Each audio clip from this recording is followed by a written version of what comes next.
वालेकुम to everyone. आज हम डाइजेस्टिव सिस्टम स्टडी करने जा रहे हैं जो कि एनाटॉमी फिजियोलॉजी का 4th लेक्चर है। ऑब्जेक्टिव इसके क्या क्या है, डाइजेस्टिव सिस्टम और उसका फंक्शन क्या होता है, कौन कौन से ऑर्गन डाइजेस्टिव सिस्टम में आते हैं और anatomy physiology of digestive organ, जो डाइजेस्टिव ऑर्गन है उसकी एनाटॉमी फिजियोलॉजी हम पढ़ेंगे।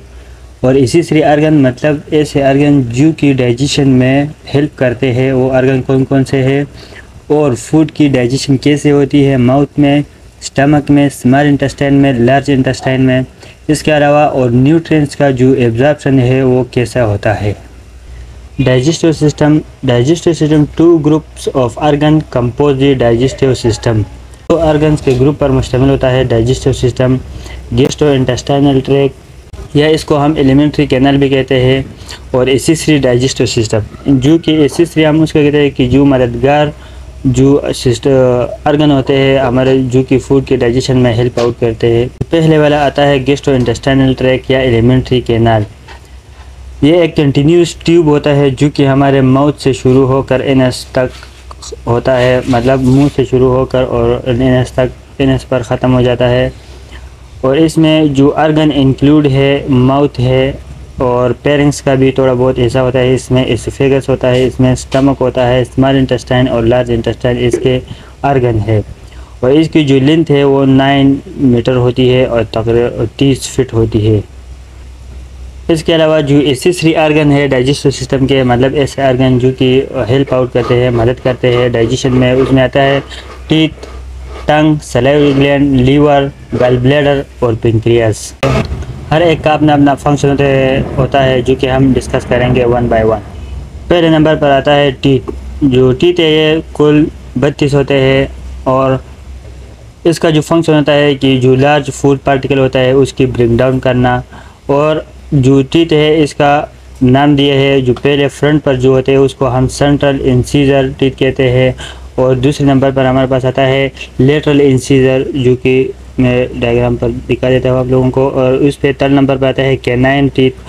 प्रीमोलर टीथ होते हैं, जो फर्स्ट प्रीमोलर टीथ होता है और ये फिर सेकंड मोलर होता है। और जो लास्ट वाले टीथ होता है उसको हम विस्डम टूथ कहते हैं जी, और थर्ड मोलर भी कहते हैं। जैसे कि अपर टीथ होते हैं इसी तरह नीचे के भी टीथ होते हैं, अपर जाके और लोअर जाके टीथ सेम होते हैं। जो दूसरा ऑर्गन एसेसरी ऑर्गन होता है उसमें सेकंड नंबर पे होता है टंग। जो टंग होता है इसका फंक्शन होता है, इसके टंग के ऊपर जो पेपिले होते हैं उसका फंक्शन होता है कि टेस्ट बर्ड इसमें होते हैं, जो हमें पता चलता है कि इस चीज़ का टेस्ट कैसा है। और इसके अलावा जो टेम्परेचर है उसके भी हमें पता चल जाता है टंग के ज़रिए। और इसके अलावा जो टच सेंसेशन है उसका भी हमें पता चल जाता है। और इसके ज़रिए हम जो फूड होता है हमारे मुंह में वो एक जबड़े से दूसरे जबड़े में कर देते हैं। इसका फंक्शन मतलब फूड की मूवमेंट करवाता है, ये इसका मेन फंक्शन ये भी है। और इसके इन पर एक एपिग्लोटिस होता है और टॉन्सिल्स होते हैं। टॉन्सिल्स का फंक्शन होता है कि जो भी फॉर एग्जांपल बैक्टीरिया वायरस हो गया और मुंह में, तो ये टॉन्सिल सिक्रीशन करता है और वो उस फॉरेन ऑब्जेक्ट को किल करता है। थर्ड नंबर पर आता है सलाइवरी ग्लैंड। सलाइवरी ग्लैंड ये 3 पैर में होते हैं, जो इनका फंक्शन होता है वो सलाइवा की सिक्रीशन करना, जो कि हमारे फूड के डाइजेशन में इंपॉर्टेंट रोल अदा करता है और माउथ को लुब्रिकेट भी करता है, मॉइस्चर भी रखता है। ये जो बाकी 3 ऑर्गन है लीवर, गॉल ब्लैडर, पेंक्रियास। तो अब डाइजेस्टिव सिस्टम और उसका फंक्शन, जो डाइजेस्टिव सिस्टम है उसका फंक्शन होता है कि ingestion, secretion, mixing and propulsion, digestion, absorption, defecation. अभी एक एक को हम पढ़ लेते हैं। तो सबसे पहले जो होता है वो है इंजेशन। इंजेशन सिंपली हम उसको कहते हैं कि जब हम फूड मुंह में इनटेक कर लेते हैं तो उसको हम इंजेशन कहते हैं, या ईट कर लेते हैं तो उसको हम इंजेशन कर लेते हैं। सिक्रीशन हर रोज़ तकरीबन हमारी बॉडी में जो डाइजेस्टिव एंजाइम होते हैं और डाइजेस्टिव ऑर्गन जो होते हैं वो सिक्रीशन करते हैं, जैसे कि सलाइवा हो गया, वाटर हो गया, एसिड हो गया या एंजाइम हो गए, जो कि सिक्रीशन करते हैं। 7 लीटर तकरीबन रोज़ होती है इसकी सिक्रीशन, और हमारी फूड की जो डाइजेशन है उसके ज़रिए होती है। मिक्सिंग एंड प्रोपल्जन के जो स्मूथ मसल होते हैं वो फूड की मिक्सिंग करते हैं और उसको प्रोपेल मतलब उसको आगे की तरफ धकेल देते हैं एनएस की तरफ। The capability of the GIT tract to mix and material along its length is called motility. GIT tract की एबिलिटी कि वो फूड को मिक्स करे और आगे की तरफ धकेल दे, उसको हम मोटिलिटी कहते हैं। और अगर ये मोटिलिटी बहुत ज़्यादा हो तो इसको हम डायरिया कहेंगे, और अगर ये मोटिलिटी बहुत ज़्यादा कम हो तो इसकी वजह से कंस्टिपेशन भी हो सकता है। डाइजेशन दो तरीके से होता है, मैकेनिकल एंड केमिकल। मतलब फूड की जो ब्रेकडाउन है वो दो तरीके से होते हैं, एक मैकेनिकल डाइजेशन और एक केमिकल डाइजेशन। मैकेनिकल डाइजेशन जो टीथ है और स्मॉल इंटेस्टाइन के और स्टमक के जो स्मूथ मसल है उन फूड की ब्रेकडाउन कर देते हैं, उसको छोटे छोटे टुकड़ों में कन्वर्ट कर देते हैं, और उसके रिजल्ट में वो फूड और डाइजेस्टिव सिस्टम जब मिक्स हो जाते हैं तो उसको हम मैकेनिकल डाइजेशन कहते हैं। केमिकल डाइजेशन हम उसे कहते हैं जब लार्ज मॉलिक्यूल जो होते हैं जैसे कि carbohydrate, lipid, protein and nucleic acid, इसकी ब्रेकडाउन हो जाती है हाइड्रोलाइसिस के तरीके से। हाइड्रोलाइसिस हम उसको कहते हैं कि जब वाटर है वो रिएक्शन करता है किसी और चीज़ के साथ जैसे कि carbohydrate, lipid, protein and nucleic acid के साथ, उसके रिजल्ट में जो आता है उसको हम केमिकल डाइजेशन कहते हैं। Digestive enzyme produce by the salivary glands, tongue, stomach, pancreas, small intestine catalyse these catabolic reaction. और डाइजेस्टिव जो एंजाइम होते हैं जैसे कि सलाइवरी ग्लैंड जो रिलीज़ करता है, टंग रिलीज़ करता है, स्टमक भी रिलीज़ करता है, पेंक्रियाज भी रिलीज़ करता है और स्मॉल इंटेस्टाइन भी रिलीज़ करता है, तो वो इन रिएक्शन को तेज़ करता है। कैटालाइज का मतलब होता है उसकी रिएक्शन की स्पीड को तेज़ कर देता है। फ्यू सब्सटेंस ऐसे होता है कि उसमें केमिकल डाइजेशन की ज़रूरत, उसके लिए केमिकल डाइजेशन की ज़रूरत नहीं होती, वो बगैर केमिकल डाइजेशन के एब्जॉर्ब हो जाते हैं, जैसे कि for example vitamin, ions, cholesterol और वाटर, इनके लिए केमिकल डाइजेशन की ज़रूरत नहीं होती। अब 5th नंबर पर एब्जॉर्प्शन का मतलब यह है कि जब फूड की केमिकल और मैकेनिकल डाइजेशन हो जाती है और इसके बाद उसके जो ल्यूमन है वो वहाँ से एपिथेलियल सेल को मिले, जो जीआईटी ट्रैक्ट के एपिथेलियल सेल है उसको मिले, तो उसको हम एब्जॉर्प्शन कहते हैं। और ये एब्जॉर्प्शन थ्रू ब्लड वेसल या लिम्फ वेसल से होती है और इसके ज़रिए फिर ये पूरे बॉडी में सर्कुलेट करती है।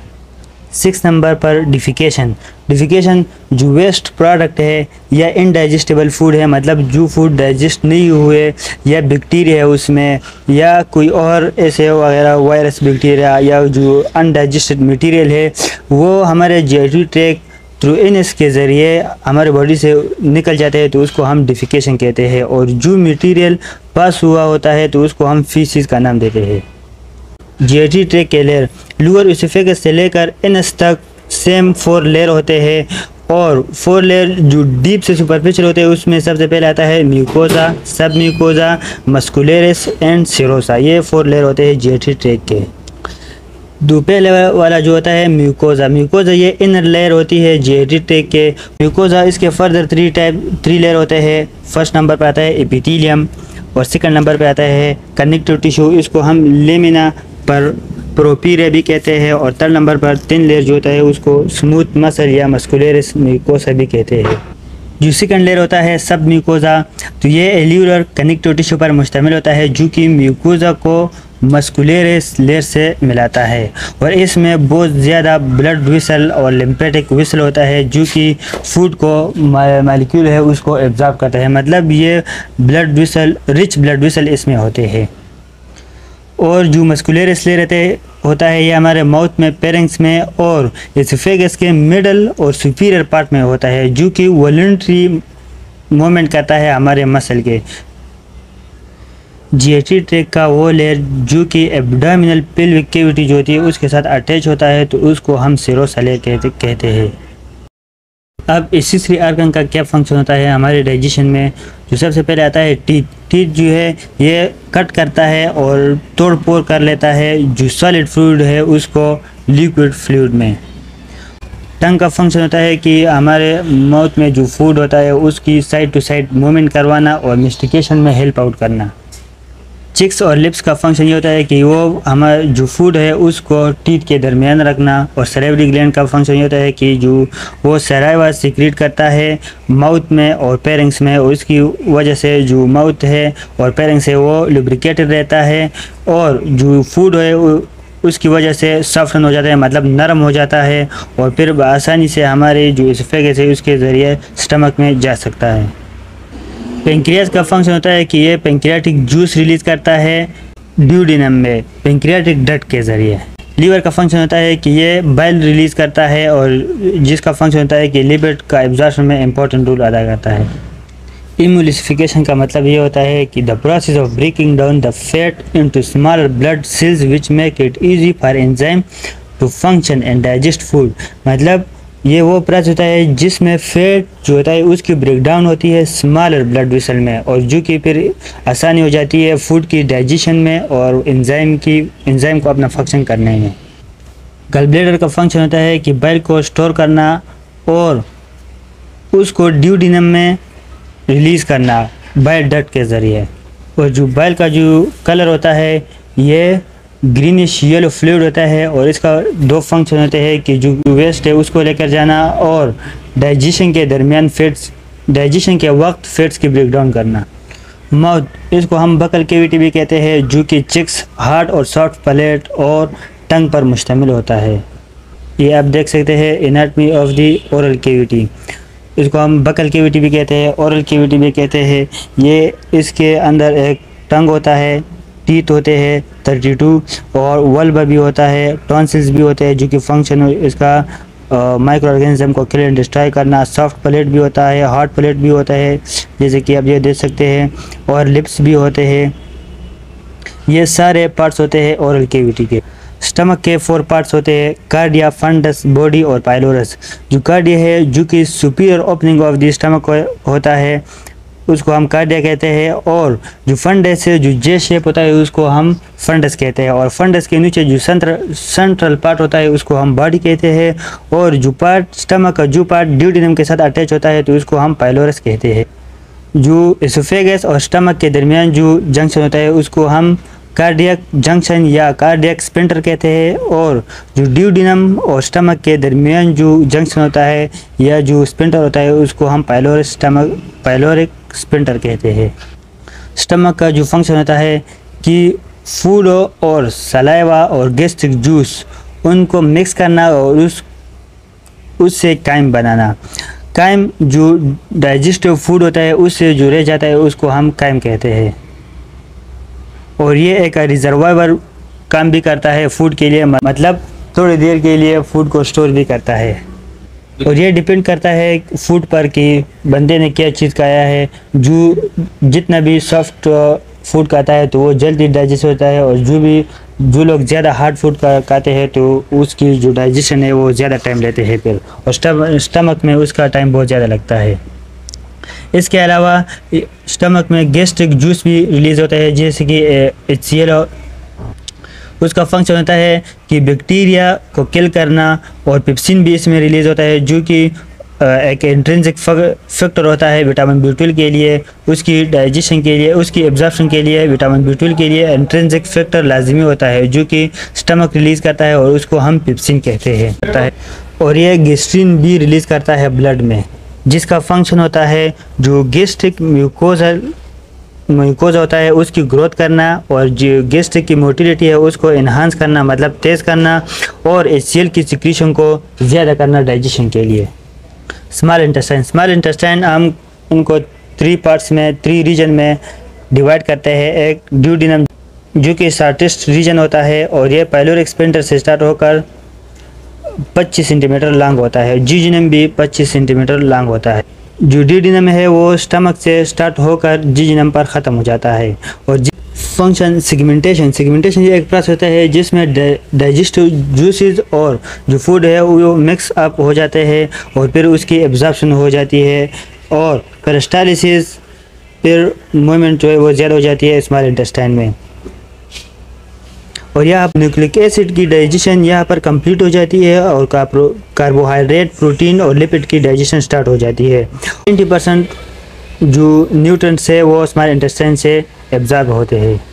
लार्ज इंटेस्टाइन ये जो तकरीबन 1.5 मीटर या 5 फीट होता है और long 6.5 centimetre in diameter extend from the ileum to the anus.